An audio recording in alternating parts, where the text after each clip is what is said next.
तो हेलो प्यारे विद्यार्थियों, एक बार फिर से आप सभी का स्वागत है जीपीएस एजुकेशन के इस यूट्यूब चैनल पर। आशा करते हैं आप सभी अच्छे होंगे।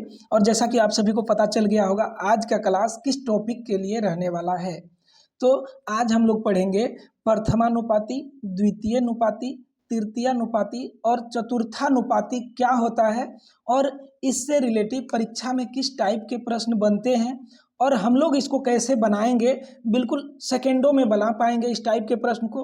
तो चलिए इसको पहले हम लोग इसका बेसिक समझते हैं, उसके बाद इसका ट्रिक भी समझेंगे जो देखने के साथ ही आप सभी इसको बना पाएंगे। तो चलिए आज रेशियो प्रोपोर्शन का अंतिम क्लास है, इसके बाद हम लोग दूसरा चैप्टर को स्टार्ट करेंगे। तो चलिए ज़्यादा देर नहीं करते हुए क्लास को हम लोग प्रारंभ करते हैं। यहाँ पर देखिए हमने यहाँ पर लिखा है मध्यानुपाती, तृतीयानुपाती और चतुर्थानुपाती। प्रथमानुपाती भी पूछा जाता है। तो चलिए इसके बारे में हम लोग समझते हैं यह होता क्या है। जैसे हमने यहाँ पर लिखा है प्रथम स्थान, यानी इसको ए से सूचित करेंगे, इसी को बोलते हैं प्रथमानुपाती। द्वितीय स्थान इसको यानी बी से सूचित करेंगे, यानी दूसरा स्थान पर जो संख्या रहेगा उसी को द्वितीय अनुपाती कहते हैं। तो द्वितीय या मध्यानुपाती एक ही बात हुआ, इसी को हम लोग मध्यानुपाती कहते हैं। उसी तरह तृतीय स्थान, यानी तृतीय स्थान पर क्या आता है, तो आप सभी कहिएगा सी आता है, इसी को तृतीयानुपाती कहते हैं। और चतुर्थानुपाती यानी चतुर्थ स्थान पर जो आएगा उसी को चतुर्थानुपाती कहते हैं। जैसे यहाँ पर समझने का प्रयास कीजिएगा, जैसे कि हम लिखते हैं ए, बी, सी और डी लिखे। अब ए के नीचे हम लिख रहे हैं 1, बी के नीचे 2, सी के नीचे 3 और डी के नीचे 4 लिख दिए इस तरह से। ठीक है, आप सभी के समझने के लिए हम इतना लिख रहे हैं। जब अभी प्रश्न हम लोग करेंगे, इतना सिर्फ आप सभी समझ लें, उसके बाद हम लोग बिल्कुल आसानी से इसको सेकेंडों में सॉल्व करेंगे। देखिए ए के सामने 1 है, यानी पहला स्थान पर जो डिजिट रहेगा उसको प्रथमानुपाती कहेंगे, द्वितीय स्थान पर जो रहेगा उसको द्वितीय अनुपाती कहेंगे। ठीक है, उसी तरह तृतीय स्थान पर जो रहेगा उसको तृतीयानुपाती कहेंगे और चतुर्थ स्थान पर जो रहेगा उसको चतुर्थानुपाती कहेंगे। ठीक है, अब चलिए हम लोग आगे कुछ समझें।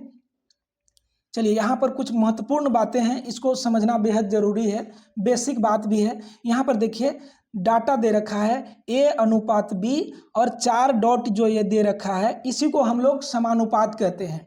ए अनुपात बी समानुपात बी अनुपात सी, यानी ए का जो संबंध बी से है वही संबंध बी का सी से होता है और यह दोनों आपस में बराबर होते हैं। अब देखिए इसको हम लोग कैसे समझेंगे। ए अनुपात का मतलब होता है आप सभी जानते हैं बट्टा, यानी भागा, ए भाग बी, और समानुपात मतलब बराबर और बी बटा सी। अब देखिए आप सभी को हमने क्या बताया कि प्रथम स्थान पर जो रहेगा उसको प्रथमानुपाती। तो आप सभी बताइए अगर प्रथमानुपाती निकालने के लिए कहा जाए तो क्या होगा, ए बराबर निकालना होगा। तो इसी से हम लोग ए बी सी डी चारों का वैल्यू निकाल सकते हैं। कैसे निकालेंगे, तो ध्यान से देखिएगा, यहीं से सब चीज निकल जाएगा।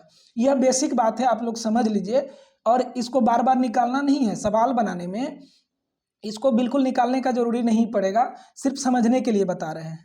देखिए यहाँ से अगर प्रथमानुपाती निकालने के लिए कहे, नो डाउट अगर ए प्रथम स्थान पर रहता है तो इसी को प्रथमानुपाती, बी द्वितीय स्थान पर द्वितीयानुपाती, सी तृतीय स्थान पर इसलिए तृतीयानुपाती सी को कहेंगे और डी चौथा नंबर पर आएगा, इसको चतुर्थानुपाती कहेंगे।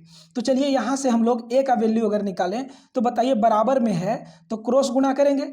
क्रॉस गुणा करेंगे तो देखिए ए गुणा सी करेंगे तो क्या हो जाएगा, ए सी इक्वल टू क्या हो जाएगा, बी गुणा बी, बी स्क्वायर हो जाएगा। अब हम लोग को प्रथमानुपाती निकालना है, इसलिए ए बराबर ही निकालना होगा। तो ए बराबर बी स्क्वायर पहले से है और सी देखिए यहाँ पर गुणा में है। गुणा में है, जब बराबर के उस साइड ले जाते हैं संख्या को तो टोटल संख्या पर भाग हो जाता है। तो देखिए सी गुणा में इधर आया तो भाग में हो गया, यानी प्रथमानुपाती अर्थात ए बराबर बी स्क्वायर बटे सी। आपको बस इतना ही याद रखना है, प्रथमानुपाती बराबर ए बराबर बी स्क्वायर बट्टे सी, बस इसी को याद रखना है। ये बेसिक बातें हम बता रहे हैं कि कैसे बनता है। ठीक है, अब देखिए उसी तरह से मध्यानुपाती या द्वितीयानुपाती, क्योंकि देखिए मध्यानुपाती इसलिए बोलते हैं ए अनुपात बी समानुपात बी अनुपात सी है, तो मध्य में क्या आ गया, तो देखिए मध्य में बी आ गया, दोनों बी मध्य में है और दोनों साइड क्या है, सी है, तो बीच में तो बी आया, इसीलिए मध्यानुपाती या द्वितीय अनुपाती हम लोग बी को कहते हैं। ठीक है, अब देखिए मध्यानुपाती अगर निकालने के लिए कहे तो फिर से इसी से हम लोग चलेंगे, ए बट्टे बी बराबर बी बट्टे सी। तो देखिए मध्यानुपाती निकालना है तो डायरेक्ट बी स्क्वायर बराबर लिखेंगे, देखिए क्रॉस गुना कीजिए बी गुना बी, तो क्या हो जाएगा बी स्क्वायर बराबर ए गुना सी, क्या हो गया ए सी हो गया। अब देखिए चूंकि हम लोग को सिर्फ बी का वैल्यू निकालना है और बी पर क्या लगा हुआ है स्क्वायर लगा है, इसको हटाइए तो b बराबर सिर्फ हो जाएगा ए सी, तो पहले से ऑलरेडी है। और देखिए b पर होल स्क्वायर था, संख्या पर जब उधर जाएगा तो होल रूट हो जाएगा, ठीक है। होल स्क्वायर जब बराबर के उस साइड ले जाते हैं तो टोटल संख्या पर क्या बन जाता है होल रूट, यानी मध्यानुपाती अर्थात b का वैल्यू पूछे मध्यानुपाती तो डायरेक्ट क्या करना है संख्या को गुना करना है और उस पर होल रूट बैठा देना है, ठीक है। तो मध्यानुपाती सीख गए। अब हम लोग तृतीयानुपाती सीखेंगे। तृतीयानुपाती मतलब क्या होता है, ठीक है। और इसका जो है डायरेक्ट कैसे हम लोग बनाएंगे, देखिए यहाँ से तृतीयानुपाती निकालने सीखते हैं। तो देखिए फिर से क्रॉस गुना, इसी से हम लोग चलेंगे। तो यहाँ पर फिर से क्रॉस गुना कीजिए, देखिए ए गुना सी क्या हो गया ए सी, अब बराबर बी गुना बी क्या हो गया बी स्क्वायर हुआ ना। अब देखिए चूंकि हम लोग तृतीयानुपाती निकाल रहे हैं तो तृतीयानुपाती तीसरे स्थान पर कौन होगा बताइए। तो ए यहाँ पर बी दोनों है इसलिए बी हुआ, और तीसरा पर क्या है तो सी है। तो तृतीयानुपाती अर्थात सी का वैल्यू निकालने के लिए फिर से देखिए बी स्क्वायर पहले से है और क्या बच गया ए बच गया।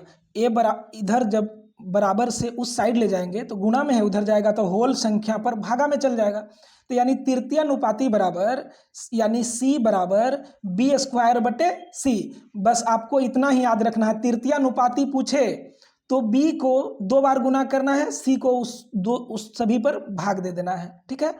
इस तरह से अब हम लोग चतुर्थानुपाती भी निकालने सीख जाएंगे। कैसे, तो देखिए चतुर्थानुपाती निकालने के लिए चूंकि यहाँ पर देखिए 3 ही डिजिट दिया हुआ है ए बी सी, तो ए बी सी से तृतीयानुपाती हम लोग निकाल लिए। अब चतुर्थानुपाती के लिए हम लोग एक संख्या और इसमें जोड़ेंगे, देखिए इसको नोट कीजिए, चलिए नोट कर लिए। अब हम इसको मिटाते हैं, अब चतुर्थानुपाती सीखते हैं कैसे निकाला जाएगा। देखिए यहाँ पर हम लिखते हैं ए बी समानुपात यहाँ पर दीजिए फिर से, ठीक है, समानुपात सी फिर अनुपात डी। अब बताइए 4 डिजिट आ गया, 4 डिजिट आया कि नहीं, आ गया। तो हम लोग सीखे प्रथम स्थान पर जो है प्रथमानुपाती, उसी तरह द्वितीय स्थान पर है द्वितीय अनुपाती, तृतीय स्थान पर तृतीय अनुपाती। अब चतुर्थानुपाती के लिए चौथा स्थान पर जो आया उसी को हम लोग बोलेंगे चतुर्थानुपाती। तो इसको कैसे निकालेंगे, तो चलिए बिल्कुल उसी तरीका से हम लोग इसको भी निकालने सीखते हैं। यहाँ पर देखिए ए बटा बी हो जाएगा, और समानुपात का मतलब सम बराबर भागों में, तो समानुपात का मतलब होता है बराबर। और देखिए यहाँ पर सी बटे डी। अब देखिए इस तरह का रहता है तो हम लोग क्या करते हैं क्रॉस गुना करते हैं। चूंकि हम लोग को चतुर्थानुपाती निकालना है तो क्या करेंगे डी का वैल्यू निकालना है, तो क्रॉस गुना कीजिए इस तरह से, तो क्या हो जाएगा ए गुना डी करेंगे तो ए डी हो जाएगा, और बराबर बी गुना सी हो जाएगा। A D is equal to B C, चूंकि हम लोग को डी का वैल्यू निकालना है चतुर्थानुपाती के लिए, इसलिए डायरेक्ट डी बराबर लिखिए, बी सी ऑलरेडी पहले से है तो बी सी को वैसे रहने देना है। क्या बच गया जो नहीं लिखे, ए गुना में है, बराबर के उस साइड ले जाइए तो टोटल पर भाग हो जाएगा ए। यानी चतुर्थानुपाती के लिए हम लोग सीखे D is equal to B C बटे ए। हम लोग क्या सीखें, अगर ए अनुपात बी समानुपात बी अनुपात सी हो तो ए बी और सी डी का वैल्यू निकालना हो तो कैसे निकालते हैं।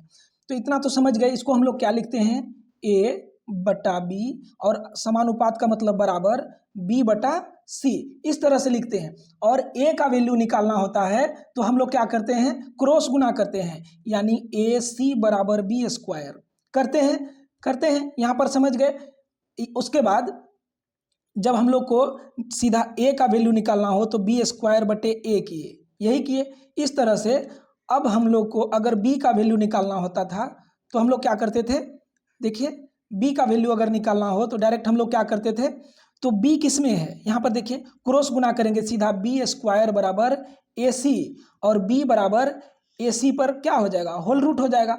यहाँ से b का वैल्यू हम लोग निकालने सीखे ना। उसी तरह ध्यान से देखिएगा, हम कुछ अच्छा चीज़ बताने जा रहे हैं, आप सभी को बहुत काम आएगा। अब देखिए c का वैल्यू अगर निकालना हो इस तरह से तो हम लोग क्या करेंगे, c के लिए देखिए इसी से हम लोग चलेंगे क्रॉस गुना करके, तो देखिए सी किस में है, यहाँ पर है, तो ए गुना सी करेंगे और बी गुना बी करेंगे तो बी स्क्वायर होगा। सी का वैल्यू निकालने के लिए बी स्क्वायर पहले से है और बट्टा ए हो जाएगा। ठीक है, ध्यान से देखिएगा, इतना चीज आप लोग सीख गए। उसी तरह डी का भी निकालने सीखे हम लोग। अब देखिए यहाँ पर कुछ चीज बताने का प्रयास कर रहे हैं। देखिए तो यह कैसे होता है, ए को ए बराबर हम लोग लिखे तो डायरेक्ट बी स्क्वायर बटे ए कैसे लिखे, नज़दीक का नज़दीक से और दूर का दूर से इसमें गुणा होता है। ठीक है, नज़दीक का नज़दीक से, दूर का दूर से। देखिए b गुना बी यहाँ पर लिखे हैं और a गुना सी लिखे हैं। देखिए यानी दूर का दूर से गुणा हुआ, a गुना सी किए, ध्यान से देखिएगा, a गुना सी किए तो ए सी लिखे और b गुना बी किए तो बी स्क्वायर लिखे। यहाँ पर ध्यान से देखिएगा, तो इससे हम लोग क्या समझे, नज़दीक से दूर का दूर से गुणा करेंगे, अनुपात में रहे, रेशियो में रहे, तो नज़दीक का नज़दीक से, दूर का दूर से गुणा करना है। कैसे, तो देखिए यहाँ पर हम लोग क्या लिखे, a गुना सी, ए सी बराबर b गुना बी, बी स्क्वायर।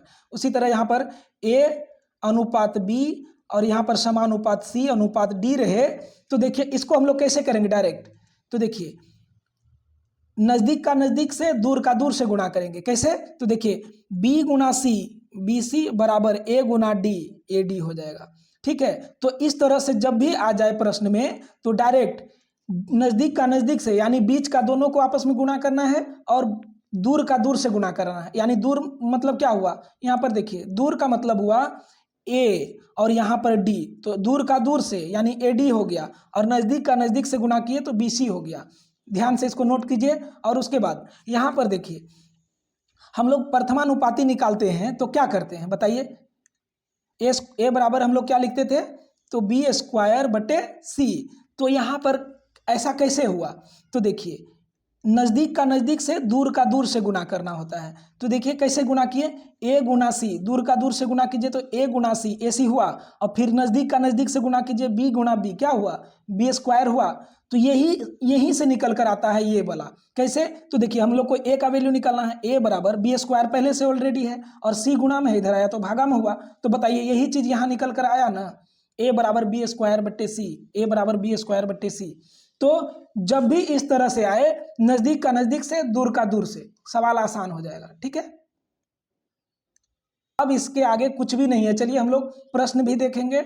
और तो चलिए इतना सारा कुछ अगर आप सभी का क्लियर है तो हम लोग आगे बढ़ें और इस टॉपिक से रिलेटिव जितने भी प्रश्न बनते हैं हम लोग एक एक करके स्टेप बाय स्टेप देखेंगे और केवल 2 मिनट आप सभी से लेंगे। 2 मिनट में सारे क्लियर हो जाएंगे।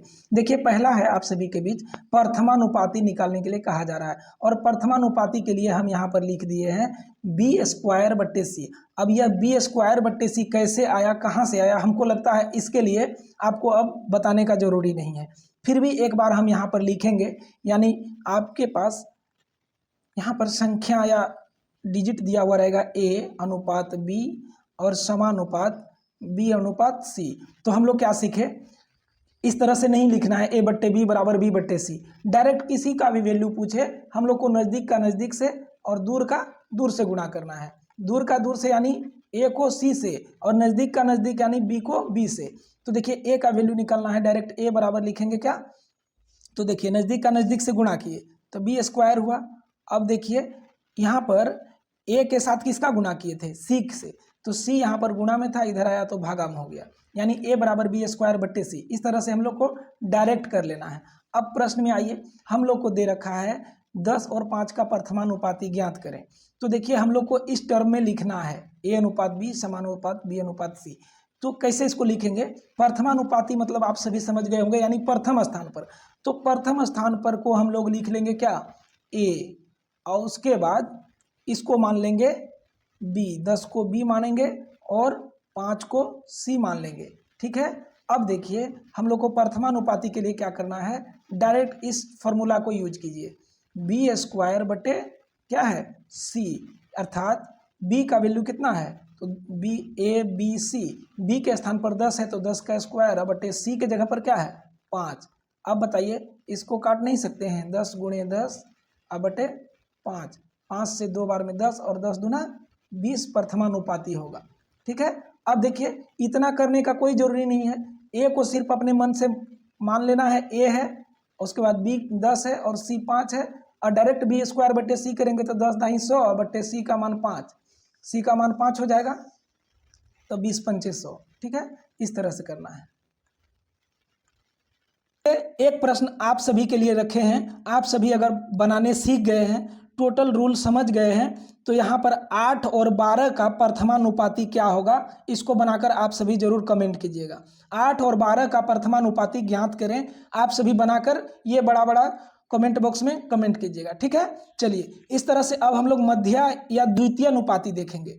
ठीक है, चलिए तो द्वितीय अनुपाती के लिए हम लोग क्या सीखें, दो संख्या यहाँ पर दिया हुआ है और इसको हम लोग क्या करते हैं, दोनों संख्या पर होल रूट कर देते हैं, मध्यानुपाती निकल जाता है। इसको मध्या बोलिए या द्वितीय बोलिए, क्योंकि द्वितीय स्थान पर रहता है, तो डायरेक्ट हम लोग को क्या करना है, 9 गुणे 16 का होल रूट कीजिए, कहानी खत्म। 9 का जब वर्गमूल करेंगे तो 3 और 16 का करेंगे तो 4। अब बताइए 3 गुना 4 करने के लिए क्या करना पड़ेगा, 3 चौका क्या होगा, 12 होगा, यानी इसका मध्य या द्वितीय अनुपाती क्या हो गया, 12 हो गया। आशा करते हैं यहाँ तक आप सभी को कोई दिक्कत नहीं हुआ होगा। अब देखिए यहाँ पर मध्यानुपाती से भी एक प्रश्न आप सभी के लिए हम छोड़ रहे हैं, क्योंकि हमें भी पता चलना चाहिए आप लोग कितना सीख पा रहे हैं। तो देखिए मध्यानुपाती से एक प्रश्न छोड़े हैं आप सभी के लिए, तो इसको आप सभी बनाकर जरूर कमेंट कीजिएगा। यहाँ पर आप सभी का हम कमेंट जरूर पढ़ेंगे। ठीक है, चलिए अब मध्यानुपाती आप लोग सीख गए, अब चलिए तृतीयानुपाती सीखते हैं। तृतीयानुपाती में हम लोग क्या सीखे, तो b को 2 बार गुना करना है और a को भाग करना है, यानी b गुना b अब बट्टा में a, यही हम लोग सीखे पीछे। अब कैसे होता है बी स्क्वायर, इसके लिए हमको बताने का जरूरी नहीं पड़ना चाहिए। तो देखिए a में क्या है 4 है और b में क्या है 8 है। अब बताइए इसके लिए कोनो इंजीनियरिंग करना पड़ेगा। देखिए b के जगह पर क्या है 8 है, तो b स्क्वायर है, यानी 8 को 2 बार गुना कीजिए, और a भाग में है तो 4 को नीचे लिखिए। अब बताइए इसको काटिए, 4 दूना 8, 8 दूना 16, इसका राइट उत्तर हो जाएगा, यानी 4 और 8 का तृतीय अनुपाती क्या हो गया, 16 हो गया। चलिए इसी तरह से एक प्रश्न तृतीय अनुपाती से आप सभी के लिए हम छोड़ रहे हैं। आशा करते हैं अगर समझ रहे होंगे तो कमेंट जरूर कीजिएगा, बिल्कुल सेकेंडों में सॉल्व कर पाइएगा। और पीछे हम जो बताए वह बेसिक था, जिसको आप सभी को समझना बेहद जरूरी है। ठीक है, वह समझ गए तो यहाँ पर आप सभी अगर ये चीज़ नहीं भी दिया हुआ रहे कि तृतीय अनुपाती कैसे निकालते हैं, बी स्क्वायर बट्टे ए करना होता है तृतीय अनुपाती के लिए, अगर ये चीज़ आपको याद नहीं भी है तो डायरेक्ट आप लोग ABCD करके अपना निकाल सकते हैं, इसलिए हम इसको जो है समझाने का प्रयास किए। तो चलिए तृतीय अनुपाती के लिए इस प्रश्न को आप सभी बनाकर कमेंट कीजिएगा कि 6 और 9 का तृतीय अनुपाती क्या होगा। ठीक है, चलिए यहाँ पर कमेंट कीजिएगा आप सभी। अब इसी तरह से हम लोग चतुर्थानुपाती कैसे निकालेंगे, चलिए यह लास्ट है। इस टॉपिक से इससे ज़्यादा नहीं पूछता है, जितना पूछता है इतना इनफ है आप सभी के लिए। आप सभी अगर सीख रहे हैं तो सेकेंडों में देखने के साथ बिना कॉपी कलम यूज किए आप सभी बना पाएंगे। देखिए चतुर्थानुपाती के लिए क्या करेंगे, ध्यान से देखिएगा। यहाँ पर देखिए चतुर्थानुपाती के लिए हम लोग क्या करते हैं, तो B और C को गुणा करते हैं और A को क्या करते हैं, डिवाइड करते हैं, इतना सा करना है। अब देखिए यहाँ पर A का वैल्यू है 50, B का वैल्यू है 20 और C का वैल्यू है क्या 25। अब देखिए चतुर्थानुपाती के लिए हम लोग को क्या करना है, डायरेक्ट BC बट्टा A, यानी BC बट्टा A, B के स्थान पर क्या है तो 20 है और C के स्थान पर क्या है 25 है, गुणे 25 कीजिए, और A के स्थान पर क्या है तो 50 है। अब बताइए 1 0 कट गया और 25 5 से 5 बार में कटेगा और 5 दूना 2, 5 गुना 2 करेंगे तो कितना होगा 10 होगा, यानी 50, 20 और 25 का चतुर्थानुपाती ज्ञात करने के लिए कहे तो कितना होगा 10 होगा। अब बताइए ये सब प्रश्न करने के लिए कोनो कलम कॉपी यूज करना पड़ेगा, बिल्कुल नहीं करना पड़ेगा। तो आशा करते हैं आप सभी समझ पाए होंगे। इसी तरह से चतुर्थानुपाती से एक प्रश्न आप सभी के लिए हम छोड़ रहे हैं और चारों से एक एक प्रश्न आप सभी के लिए हम छोड़े हैं और आप सभी बनाकर इसको जरूर कमेंट कीजिएगा। हम नेक्स्ट वीडियो में आप सभी का कमेंट पढ़ के देखेंगे और हम आप सभी का नाम लेंगे कौन कौन समझ पाए और बनाए हैं। ठीक है, तो चलिए आज के लिए इतना ही। अगर वीडियो पसंद आया तो दोस्तों तक शेयर कीजिए, चैनल को सब्सक्राइब कीजिए इसी तरह के मज़ेदार वीडियो के लिए। चलिए मिलते हैं इसी तरह के नेक्स्ट वीडियो में, धन्यवाद।